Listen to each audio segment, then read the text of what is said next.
Bonsoir. Bon alors maintenant on se connaît bien, enfin en tout cas vous connaissez bien en théorie, alors je peux vous poser une question un peu personnelle? Si vous répondez pas oui à cette question un peu personnelle, la deuxième risque d'être un peu plus compliquée. Qu'est-ce que vous vouliez faire quand vous étiez petit? Rien? Ah, dites-le tous ensemble, ce sera moins humiliant. Qu'est-ce que vous vouliez faire quand vous étiez petit? J'entends. Ouais, détective privé, policier, danseur. J'imagine d'autres choses, mais je suis un petit peu sourde et puis j'ai un retour très fort. Et ben moi, quand j'étais petite, puisque vous me posez la question, et ben je disais que je serais chanteuse, écrivain, photographe, voyageuse. Ce à quoi mes parents répondaient c'est super ma chérie, et puis tu trouveras un vrai métier aussi. Alors j'ai failli les écouter, parce que en terminale, je me suis dit mais quelle école il faut faire pour être chanteur, écrivain, photographe, voyageur? Je suis allée voir un conseiller d'orientation qui m'a fait faire une batterie de tests, et il est arrivé à une conclusion formelle. Il m'a dit « Vous adorez voyager, vous aimez les langues, vous aimez entreprendre. Faites une école de commerce, mademoiselle !» Alors, j'y avais pas tellement pensé, mais j'ai passé le concours, je suis rentrée, et puis je me suis bien intégrée. C'est même le mot qu'on emploie là-bas, être bien intégrée. Tellement bien intégrée que j'ai fait un premier stage chez L'Oréal. Je vendais des déodorants dans les supermarchés du Grand Ouest. C'était super. Et puis ça s'est tellement bien passé qu'ils m'ont dit l'année prochaine, si tu veux, tu fais un autre stage chez nous et tu seras chef des vendeurs de déodorants dans le Grand Ouest. Et puis si ça s'était encore bien passé, je serais allée au siège, ça s'appelle, et j'aurais été en charge de tous les vendeurs de déodorants de la France. Et j'étais à deux doigts d'accepter, mais j'ai eu un accident de voiture quand j'avais 20 ans. On parlait beaucoup tout à l'heure, on a beaucoup parlé ce soir de déclic pour oser changer les choses. Moi, j'ai eu cet accident qui était finalement la meilleure chose qui me soit arrivée, même si du coup L'Oréal a dû se passer de moi ou moi de lui, selon. Parce que j'ai réalisé qu'il me restait peut-être pas encore 60 ans pour réaliser mes rêves d'enfant. Quand tu as 20 ans, le sentiment de finitude n'existe pas vraiment. J'avais l'impression que je pourrais faire les choses plus tard. Et je suis sûre que ça vous est arrivé à vous souvent de dire je ferai ça plus tard. Après les études, après les enfants, après l'appartement, après la retraite. Et puis un jour, on regarde derrière et on se dit j'aurais pu faire ça, j'aurais pu être pompier, j'aurais pu être détective privé. Sauf que, on a préféré reporter, on a reculé, on s'est dit après. Et puis on a préféré pas toucher au rêve pour pas risquer de le fissurer. On n'aime pas beaucoup l'échec. Particulièrement pas en France. Il y en a peut-être certains qui ont vécu ou qui savent comment ça fonctionne aux États-Unis. Là-bas, on écrit ses échecs sur son CV.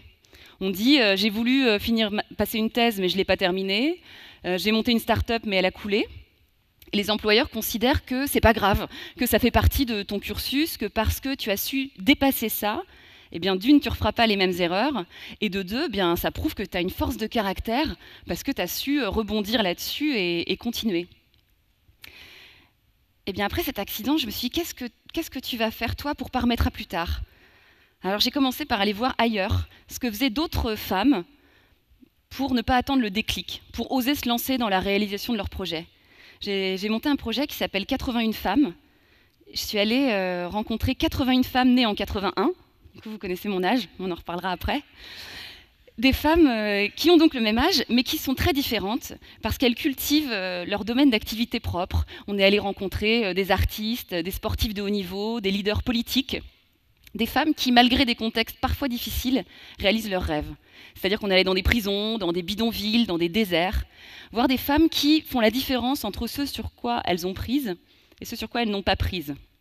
Par exemple, une femme en prison se dit « Ok, je suis entre ces quatre murs pour une durée indéterminée », parce qu'en Amérique latine, c'est souvent indéterminé.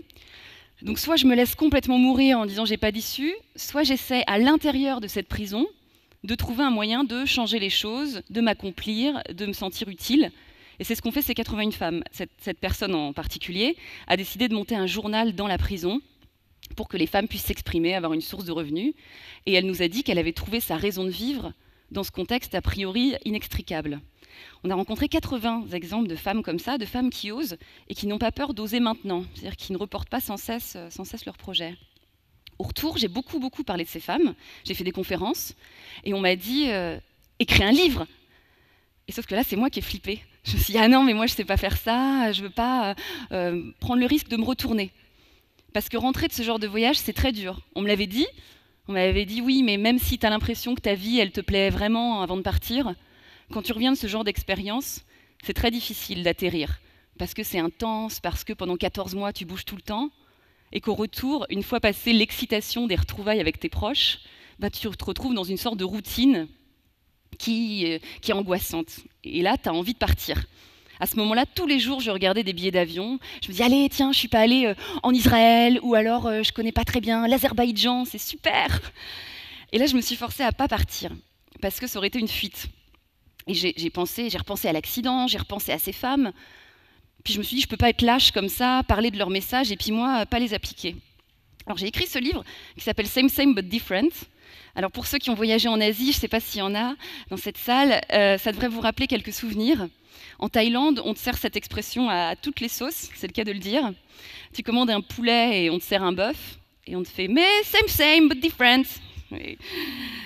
C'est vrai, ça se mange pareil, c'est une façon de relativiser.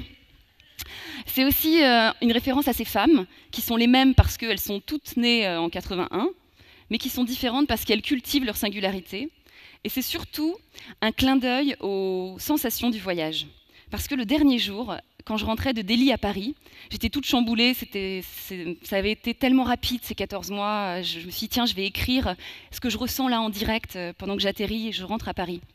Alors j'ai sorti mon petit carnet, puis j'ai commencé à écrire comme ça et j'y arrivais pas parce qu'il y avait des turbulences et mon stylo bavait tout le temps et il m'était arrivé la même chose le matin à Delhi dans un rickshaw. Alors j'ai regardé par la fenêtre, par le hublot, dit-on dans un avion. Je me suis penchée et là il y avait la Seine et elle formait des petites courbes comme ça et elle ressemblait à l'Amazone. Et je me suis dit c'est marrant en fait, nos sensations à voyager se ressemblent. C'est pas du tout une question de distance, on peut être au bout du monde ou au coin de sa rue. Au fond, ce qu'on ressent, c'est la même chose. Il faut juste garder l'œil neuf, réussir à voir les choses pour la première fois. Donc j'ai fait pour la première fois un livre. Et là, tous mes amis m'ont dit bah, c'est super, donc maintenant, tu es écrivain. Tu vas écrire d'autres livres de voyage. Bah non, c'était un projet comme ça. Je sais pas, maintenant, je vais faire de la musique. J'ai décidé de m'appeler Marine Good Morning, parce que quand j'étais môme, je voulais un nom anglais. Pour faire une carrière internationale, c'était important. Et je connaissais un seul mot en anglais, c'était good morning. Donc voilà. Et puis donc je suis partie au Canada, parce que c'était comme la frontière là, entre le Québec et l'anglophone, la France, tout ça. Là. Et puis je suis allée faire une petite mini tournée, hein, plutôt dans des bistrots que dans des Olympias, mais enfin c'était le début. Et là, crac, je suis tombée amoureuse.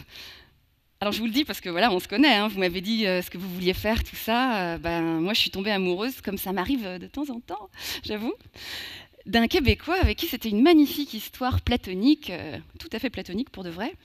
Par exemple, un jour, il est venu me voir à un concert, on sort, il me propose d'aller boire un verre. Donc on va à sa voiture, et là, eh bien, on retrouve son pare-brise éclaté sur la route. Et au lieu de s'énerver comme tout un chacun, enfin comme en tout cas moi je l'aurais fait, il prend un bout de verre comme ça, puis il me le met sur le doigt. Et il me dit, tiens, je vais te fabriquer une bague. Enfin, il me fait, tiens, je vais te fabriquer une bague. Alors c'était super joli, voilà, il s'est passé plein de trucs. Je vous passe les détails de cette romance, c'est un petit peu tout à fait poétique.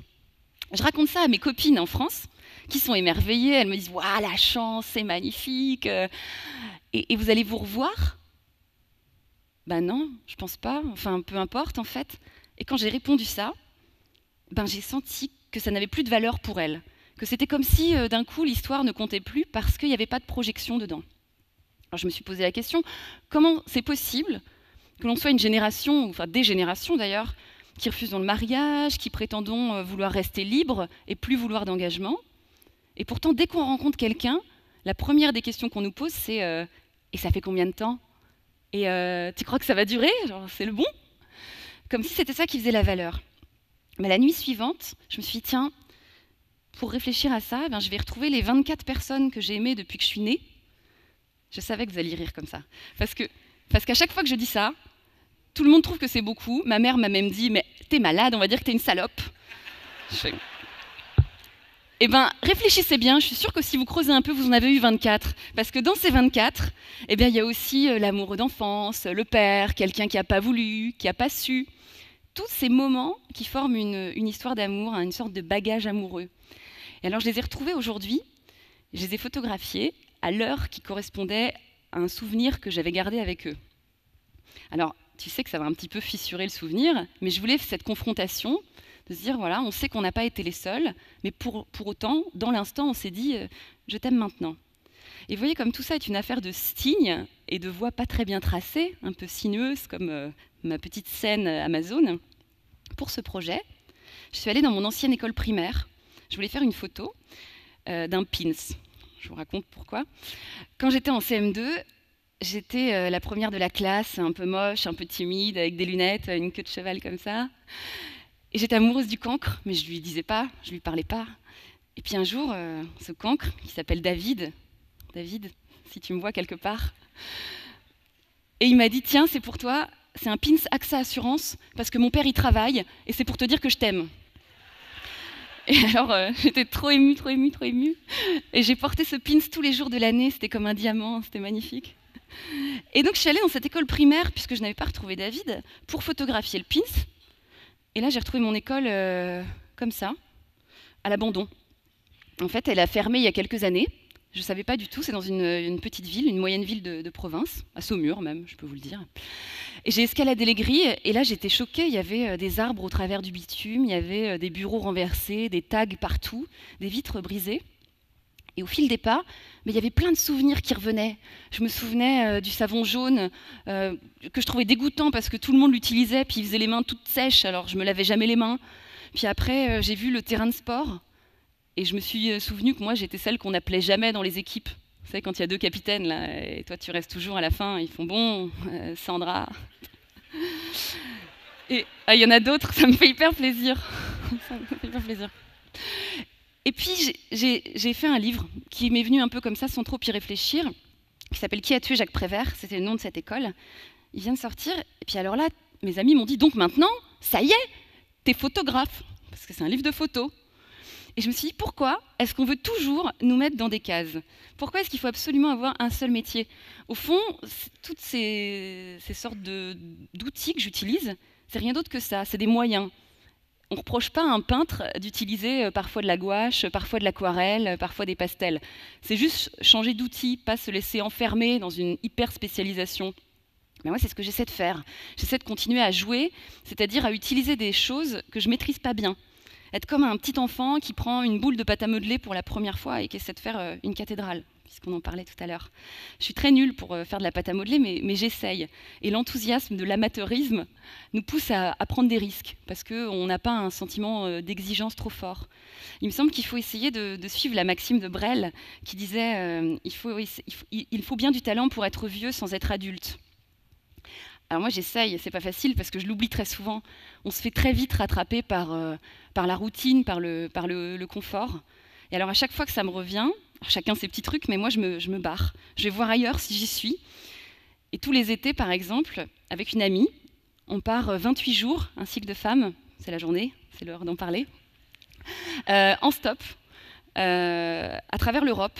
La première année on a fait Paris-Istanbul. La deuxième, on est allé de Berlin à Odessa.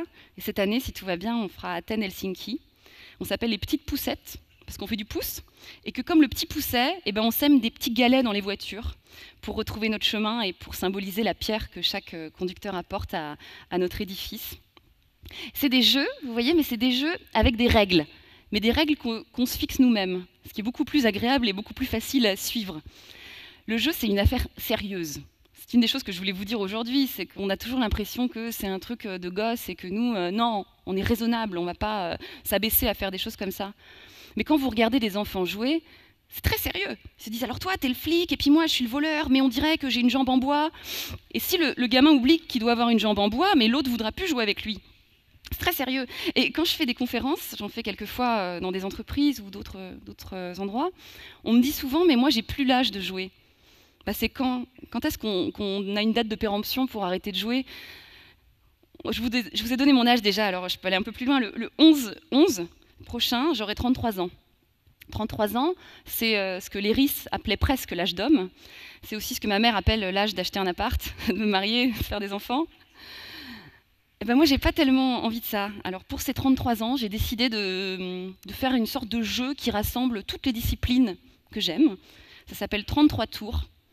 Et tous les mois, jusqu'au 11 novembre, c'est un peu des maths, vous allez voir, tous les 11 du mois jusqu'au 11-11, je fais une chanson avec un partenaire de jeu différent. Là, ce sont des Géorgiens sur un toit. Là, ce sont des Fanny. Elles s'appellent toutes les trois Fanny sur un toit de Paris. Et on essaie de jouer ensemble à inventer une chanson sur un terrain de jeu, à faire ça, à vieillir sans ternir. Enfin, en tout cas, essayer de le faire. Et ce que je voulais vous dire aujourd'hui, c'est que c'est pas seulement l'enfant qui nous dicte nos rêves à venir. Il n'y a pas d'âge pour en construire des nouveaux. Et si vous êtes d'accord, pour terminer cette soirée, je vous propose un petit jeu. Je vous propose d'imaginer que tous là, eh ben, peu importe que vous ayez 15 ans, 20 ans, 50, 80 ans, on va dire qu'aujourd'hui, on remet les compteurs à zéro et qu'on est un enfant et qu'on a le droit de penser à des rêves pour dans 10 ans. Et dans 10 ans, ben, on sera en 2014, si le compte est bon. Non, en 2024. Vous voyez, je suis nulle en maths. On sera en 2024. Et je vous propose que cette fois, ce soit vous qui veniez ici raconter tout ce que vous avez fait. Et j'espère que pendant ces 10 ans-là, eh ben, vous n'aurez pas besoin des déclics violents dont on a parlé ce soir, que sont une rupture, un deuil, une maladie, un choc, un accident, que vous allez prendre conscience de l'urgence à réaliser vos projets maintenant. Parce qu'au fond, il n'y a rien à perdre. Quelqu'un disait tout à l'heure qu'il fallait essayer 51 fois pour réussir la 52e. Bah, peut-être, mais en tout cas, n'ayez pas peur d'échouer, de sauter dans les flaques comme des mômes. Parce que les enfants que vous étiez m'ont confié une grande mission aujourd'hui. Ils m'ont confié la mission d'aller chuchoter à votre oreille que maintenant, c'est eux qui vont faire entendre leur voix. Alors j'espère que vous serez capable de les écouter. Et je vous donne rendez-vous en 2024. Bonne soirée.